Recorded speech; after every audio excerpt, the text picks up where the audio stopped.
What is going on, guys? Coach Hayden here, coming to you live from Steel. And I just want to make a brief video clarifying some questions that we've gotten about the RPE scale and how that relates to when the RPE ratings change between sets. So the first set might be a different rating than the second, or the third and the fourth of one exercise. So we're going to address that today. Before we get into any practical examples, we're first going to revisit the RPE scale. I added some extra details to help clarify some of the misunderstanding that can arise with RPE, especially when the ratings change between sets. We're first going to go over that and then some practical application. So, revisiting our scale, let's go to the top of the scale being RPE 10. And if you've heard this explanation before, this will sound familiar. An RPE 10 needs to fulfill two criteria.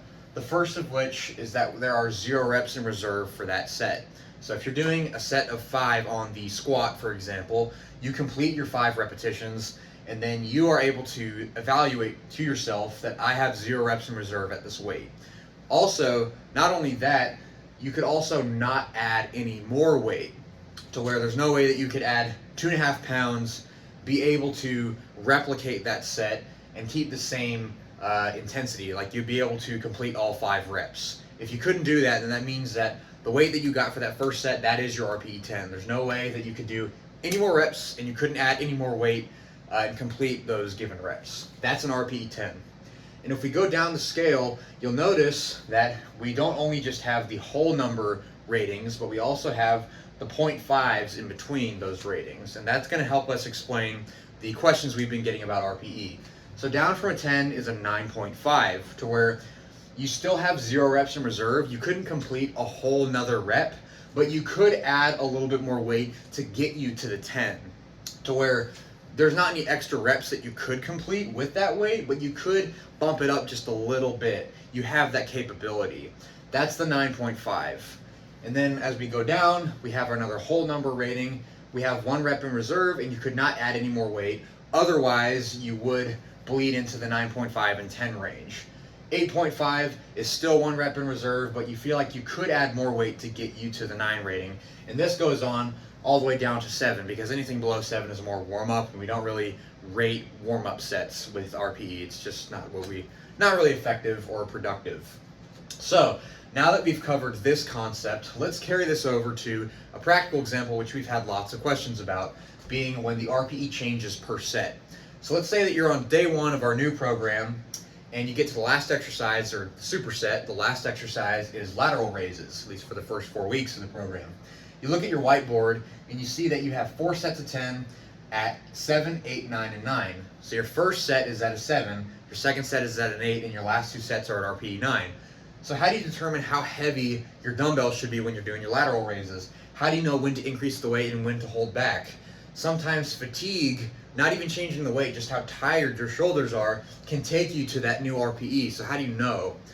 Well, if we go back to what we just explained before, with the decimal points in between our whole number RPEs, we can see that there are times where not adding weight is a good idea, and there are other times when adding weight is the thing that we need to do.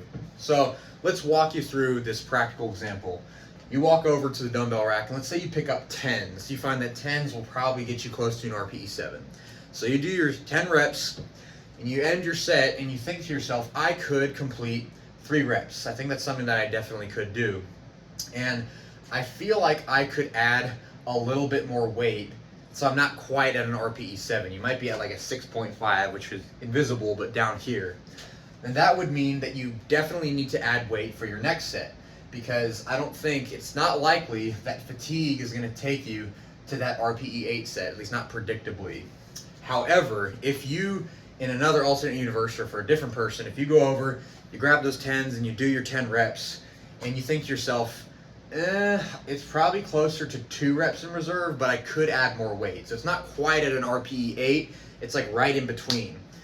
Odds are, not all the time, but odds are, and this takes some practice and experience, you may not need to add any weight for your next set, because you're so close to that 2 reps in reserve and not needing to add any more weight line, because you're at that 7.5, that just the fatigue of the movement and doing another set might take you to the RPE 8. So if you feel like you're on the line between 7 and 8, you may not need to add any weight for your next set. And then you would continue this process as you complete the set. So let's say that you increase weight for your second set. You're at an RPE 8 now. You do your 10 reps and you think, okay, that feels like a true RPE 8. Then for your third set, being an RPE 9, you might need to increase weight to get you through the 8.5 all the way up to the next whole number rating, to where adding that extra weight is what is necessary to get you there. But if you increase the weight and you find that you're closer to an 8.5, to where you have 1 rep in reserve but you could add a little bit more weight, then you may not need to add any weight at all for your last 2 sets, for example, because the fatigue will take you there. This is the kind of thought process that you use when you're dealing with different RPE ratings for each set, to where you start with a given weight, you see how well you respond, how your judgment fares for do you need to add more weight, and where are you exactly on the scale, including these decimal, these 0.5 ratings in between. This is a great way to practice RPE. You'll get more familiar with what your exertion levels are and how that's going to determine what the weight should be for a given set. So that's just clarifying some confusion that's been surrounding RPE and how the ratings can change in between sets, and how do you go about tackling that. Thanks for tuning in. See you next time.